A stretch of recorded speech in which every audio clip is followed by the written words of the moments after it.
Oke, di sini ada kesebangunan dan kekongruenan. Kesebangunan kata dasarnya adalah sebangun, sedangkan kekongruenan kata dasarnya adalah kongruen. Apa bedanya sebangun dengan kongruen? Di sini saya sudah ringkas ya. Jadi intinya, kalau sebangun itu bentuk sama, ukuran berbeda.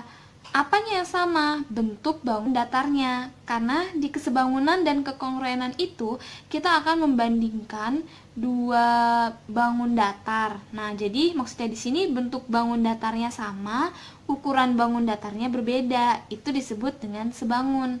Tetapi kalau kongruen itu bentuk bangun datarnya sama, ukurannya, panjang tiap sisinya pun itu sama. Itu disebut dengan kongruen. Ini hanya penjelasan secara umum, definisi secara umum perbedaan antara sebangun dengan kongruen. Nah, sekarang gimana kalau misalnya kita mau tahu bedanya kesebangunan dan kekongruenan dari bentuk gambar? Oke, di sini saya punya beberapa gambar. Di sini kita akan menentukan mana yang termasuk sebangun, mana yang termasuk kongruen. Di sini saya punya yang pertama. Di sini ada dua persegi panjang. Oke, kalau kita lihat secara kasat mata aja ya, tanpa kita perlu tahu ukurannya berapa-berapa, pasti ini bisa kita tentukan nih. Secara kasat mata bisa dilihat kalau dia bentuknya sama. Nah, sama-sama bentuknya persegi panjang, dan ukurannya pun kalau dilihat itu sama. Karena dia mempunyai bentuk yang sama dan ukuran yang sama, maka ini disebut dengan sebangun atau kongruen. Ya, kalau misalnya bentuknya sama, ukurannya sama, maka ini bisa disebut dengan kongruen. Ya, jadi ini adalah kongruen. Kemudian, misalnya saya punya gambar yang kedua. Gambar yang kedua, di sini ada dua buah segitiga. Yang satu segitiganya besar, yang satu segitiganya kecil. Kalau kita lihat di sini bentuknya sama-sama segitiga, tapi ukurannya jelas berbeda. Yang satu ini lebih panjang sisinya, sedangkan yang satu lebih pendek. Kalau kita lihat dari deskripsi di atas nih, berarti dua segitiga ini termasuk segitiga sebangun, ya. Oke, lanjut lagi gambar yang ketiga. Di sini saya punya dua jajar genjang. Ini jajar genjangnya agak besar, yang kedua jajar genjangnya agak kecil. Oke, karena di sini sama-sama jajar genjang, tetapi panjang sisi atau ukurannya berbeda, berarti dia termasuk sebangun. Dua jajar genjang yang sebangun. Oke, lanjut lagi di sini saya punya perbandingan yang keempat, gambar yang keempat. Di sini ada segitiga, sedangkan satu lagi di sini ada persegi panjang. Kalau misalnya dilihat, dia bentuknya aja udah berbeda, ya. Yang satunya segitiga, yang satu persegi panjang, jelas berbeda. Apalagi ukurannya, kita tidak bisa menentukan bagaimana perbedaan ukurannya karena bentuknya aja dia sudah berbeda. Berarti perbandingan dua bangun datar ini tidak bisa kita tentukan apakah dia sebangun atau kongruen karena dua bangun datar ini bentuknya berbeda, ukurannya pun juga berbeda. Nah, ini hasil penelusuran kita ya, atau hasil kita melihat menentukan mana yang termasuk sebangun, mana yang termasuk kongruen dari gambar. Tapi biasanya kalau matematika itu dia pasti ada angka-angkanya. Nah, gimana sekarang kalau misalkan di setiap bangun datar ini ada angka-angkanya? Bagaimana cara menentukan apakah sebangun atau kongruen? Sekarang kita lihat. Di sini ada syarat-syaratnya. Ada syarat sebangun. Jadi dua bangun datar dikatakan sebangun jika sudut-sudut yang bersesuaian sama besar. Maksudnya yang bersesuaian gimana? Nanti akan kita bahas di contoh soal. Kemudian syarat yang kedua adalah sisi-sisi yang bersesuaian itu adalah sebanding. Jadi kita fokuskan ini terhadap sudut-sudut dan sisi-sisi. Karena dalam sebuah bangun datar itu biasanya pasti ada sudut, ada sisi. Kemudian untuk syarat kongruen, di sini sudut-sudut yang bersesuaian sama besar. Kemudian yang kedua, sisi-sisi yang bersesuaian sama panjang. Di sini juga kita fokuskan sama sudut-sudut dan sisi-sisi. Perbedaannya, kalau misalnya sebangun itu dia sisi-sisinya sebanding, kalau misalnya kongruen itu sisi-sisinya sama panjang. Nah, tapi terkhusus untuk segitiga bisa dikatakan kongruen jika memenuhi syarat ini. SSS maksudnya sisi, SDS maksudnya adalah sisi, sudut sisi. Kemudian di sini ada sudut sisi sudut, kemudian di sini ada sudut sisi.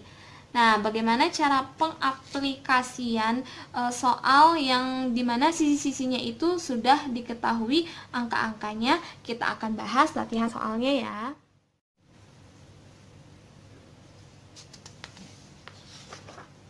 Kita langsung mulai ke contoh soal. Di sini saya punya soal. Ada 2 buah persegi panjang. Di sini sudah ada sisi-sisinya ya. Di sini panjangnya 10 cm, lebarnya 6 cm.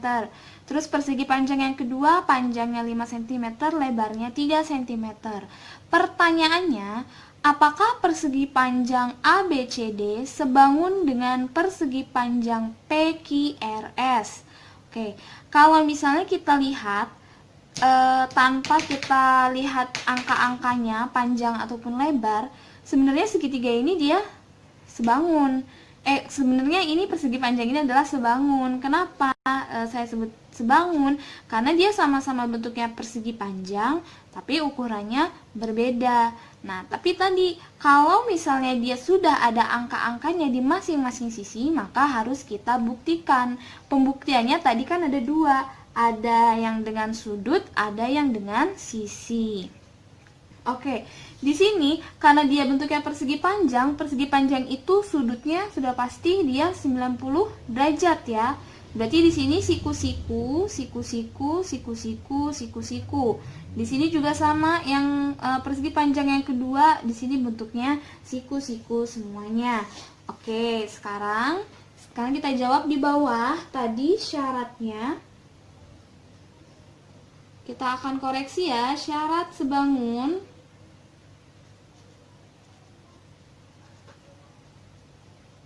syarat yang sebangun tadi yang pertama itu adalah sudut-sudut yang bersesuaian itu sama. Di sini saya tulis saja sudut-sudut sama. Oke. Apa maksudnya sudut-sudut yang sama? Sudut-sudut yang bersesuaian.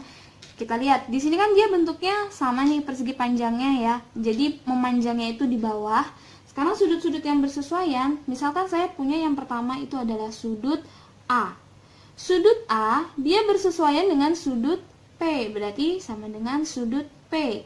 Kenapa bisa seperti itu? Karena sudut A dia letaknya di kiri bawah. Sudut P juga di kiri bawah. Berarti sudut A sama dengan sudut P. Karena dia dua-duanya siku-siku, berarti besar sudutnya adalah 90 derajat. Kemudian di sini ada lagi sudut B. Sudut B itu letaknya di kanan bawah. Berarti dia bersesuaian dengan yang mana? Yang di kanan bawah itu adalah sudut Q. Berarti di sini adalah sudut Q. Besarnya berapa? Besarnya juga sama, siku-siku 90 derajat. Kemudian saya punya sudut C. Sudut C dia letaknya di kanan atas. Karena letaknya di kanan atas, berarti dia bersesuaian dengan sudut R. Jadi sini saya tulis sudut R. Besarnya sama ya, 90 derajat. Kemudian ada sudut satu lagi. Di sini ada sudut D. Sudut D dia bersesuaian dengan sudut S karena letaknya sama-sama di sebelah kiri atas. Dia sama ya, 90 derajat. Oke, kalau kita lihat di sini semuanya 90 derajat. Karena dia 90 derajat berarti dia sudutnya sama ya. Berarti syarat yang pertama itu terpenuhi, yaitu sudut-sudutnya sama besar. Kemudian kalau kita lihat syarat yang kedua, yaitu berhubungan dengan sisi. Sisi-sisinya itu adalah sebanding. Sisi-sisi yang bersesuaian itu sebanding. Apa maksudnya sisi-sisi yang bersesuaian? Di sini saya akan kasih tahu dulu. Di sini kalau persegi panjang itu kan punya 4 sisi. Misalnya di sini sisi yang pertama itu adalah sisi AB. Sisi AB letaknya di bawah, maka dia akan bersesuaian dengan sisi PQ. Kenapa dengan sisi PQ? Karena letaknya dia juga di bawah. Kemudian di sini ada sisi BC. Saya garisin 2. Sisi BC dia bersesuaian dengan apa? Bersesuaian dengan QR karena letaknya di sebelah kanan. Kemudian ada lagi di sini ada sisi CD. Saya gambar garis 3. Dia bersesuaian dengan sisi RS ya karena dia letaknya di atas. Kemudian satu lagi sisinya yaitu sisi AD. Sisi AD di sini dia letaknya di sebelah kiri. Berarti dia akan bersesuaian dengan sisi PS. Jadi seperti itu ya bersesuaiannya. Karena kita sudah tahu bersesuaiannya, tinggal kita bandingkan saja. Yang pertama, saya punya sisi AB. Tadi sisi AB dia berbanding dengan sisi PQ. Sisi AB panjangnya berapa? 10 cm. Sedangkan sisi PQ panjangnya adalah 5 cm. 10 dengan 5 itu sama-sama bisa dibagi 5. Hasilnya adalah 2, di bawahnya 1. Atau bisa kita tulis perbandingan 2:1. Untuk yang kedua, sekarang kita buktikan sisi BC. Sisi BC dia bersesuaian dengan sisi QR. Panjang BC-nya berapa? Panjang BC-nya adalah 6. Panjang QR-nya berapa? Panjang QR-nya 3. Kalau kita sederhanakan, sama-sama dibagi 3, hasilnya adalah 2/1. Atau bisa saya tulis 2:1. Lanjut lagi, sisi yang ketiga. Sisi yang ketiga di sini saya punya sisi CD. Sisi CD dia berbanding atau bersesuaian dengan sisi RS. Sisi CD-nya berapa? Sisi CD-nya berarti 10 ya, sama dengan yang di bawah. Kemudian per RS. RS-nya juga sama seperti yang di bawah, yaitu 5. 10 berbanding dengan 5, itu kalau diperkecil jadinya 2/1. Atau saya tulis 2:1. Kemudian sisi yang terakhir, ada sisi AD. Sisi AD dia berbanding dengan sisi PS. AD-nya berapa? 6. PS-nya berapa? 3.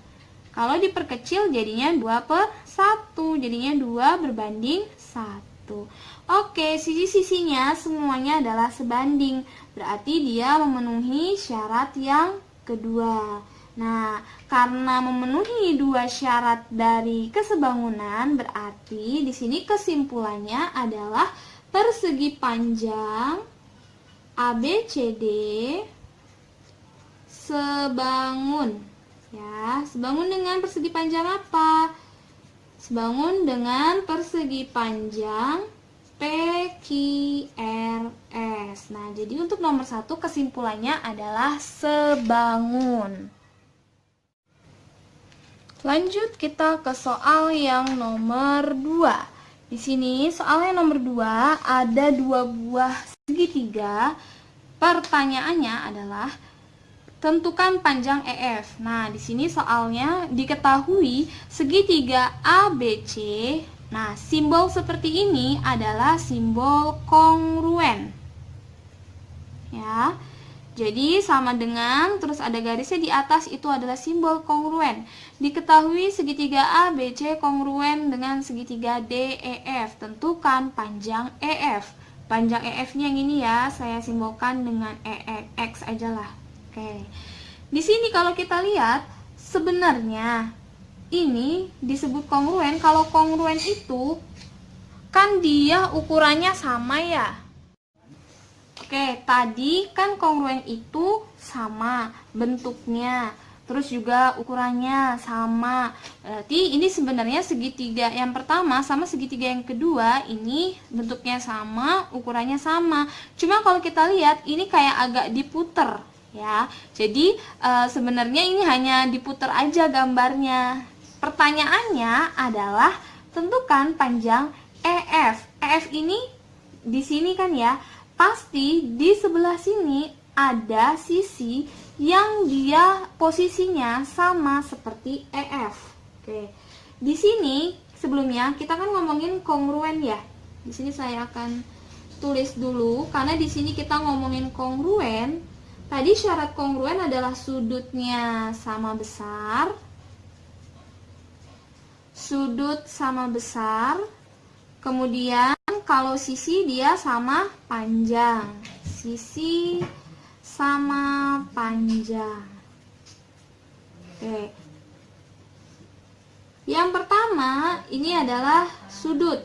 Sudut itu tidak perlu kita buktikan ya, pasti otomatis dia sama nih. Di sini aja sudutnya sudah diketahui nih. Kayak misalnya dia ada titik 1, berarti dia sini juga sama nih, titik 1. Berarti sudut A itu sama aja kayak sudut E. Kemudian di sini ada X, sudut X. Sudut X itu berarti untuk di segitiga yang kedua itu letaknya di bawah sini. Berarti artinya adalah sudut C itu sama dengan sudut D. Ya, berarti ini yang tanpa keterangan sudut itu juga sama. Berarti dia sudut B itu akan sama dengan sudut F. Kemudian sekarang kita ngomongin sisi. Langsung aja yang ditanya itu adalah sisi EF. Oke. Sisi EF itu dia letaknya di mana sih? Nah, lihat aja nih, sisi EF itu dia letaknya di antara sudut yang ada titik satunya sama sudut yang tidak ada keterangannya. Oke, tinggal dicari aja di sebelah sini mana sisi yang berada di antara sudut dengan titik satu dan tanpa sudut. Kita lihat saja, berarti si EF ini dia akan sama dengan si AB karena letaknya sama-sama di antara titik 1 dan tanpa titik. EF sama dengan AB. Oke, di sini karena AB-nya sudah diketahui, karena panjang AB-nya itu ya seperti kita lihat di gambar, panjang AB-nya di situ adalah 6 cm. Maka karena AB itu sama dengan EF, maka panjang EF-nya pun akan sama. Jawabannya adalah 6 cm. Oke, sekarang kita lanjut lagi ke soal yang nomor 3. Di sini ada 2 buah jajar genjang. Di sini sudah saya kasih tahu nih ya, kalau dia itu posisinya sudah sama, posisinya dia memanjang horizontal, sisi panjangnya itu dia adanya di bawah. Maka di sini FG itu akan sama dengan BC, kemudian HG itu akan sama dengan CD. Diketahui jajar genjang ABCD sebangun. Nah, ini adalah tanda sebangun. Kalau tadi sebelumnya adalah tanda kongruen ya. Jadi di sini saya ulangi lagi, jajar genjang ABCD dia sebangun dengan jajar genjang EFGH. Tentukan nilai X. Nah, X di sini dia adanya di sisi sebelah kanan atau sisi FG. Oke, sekarang jawab. Saya tulis dulu ya nilai X yang ditanya. Nilai X itu dia adalah sisi FG atau dia sama saja seperti sisi FG. Sekarang kita akan membandingkan. Sekarang saya tulis FG itu dia akan bersesuaian dengan BC karena letaknya sama-sama di sebelah kanan. Maka di sini saya akan tulis BC sama dengan, kemudian sama dengannya apa? Sama dengannya kita cari di mana di jajar genjang 1 maupun di jajar genjang 2 itu sudah ada sisinya. Saya ambil yang ada di atas karena dia sudah ada sisinya. Berarti di sini GH pernya per apa? Pernya per CD, ya. Kenapa di sini saya tulis GH-nya dulu yang di atas? Karena di sini kita tadi mulainya dari FG, kita mulainya dari jajar genjang yang sebelah kanan. Berarti mulainya dari sebelah kanan baru ke sebelah kiri. Jadi FG per BC sama dengan GH per CD. FG di situ X. Kemudian BC 8. Sama dengan GH, GH-nya adalah 3, CD-nya adalah 12. Kalau sudah seperti ini, tinggal kita kali silang. X dikali 12, jawabannya adalah 12X. 3 dikali 8, jawabannya adalah 24. Berarti kalau misalnya saya mau mencari nilai X, sama aja kayak 24 dibagi dengan 12. Nah, X-nya sudah ketemu. X-nya berapa? X-nya adalah 2 cm. Oke, jadi sudah ketemu ya nilai X. Jadi tadi 3 soal yang kita bahas tentang kesebangunan dan kekongruenan.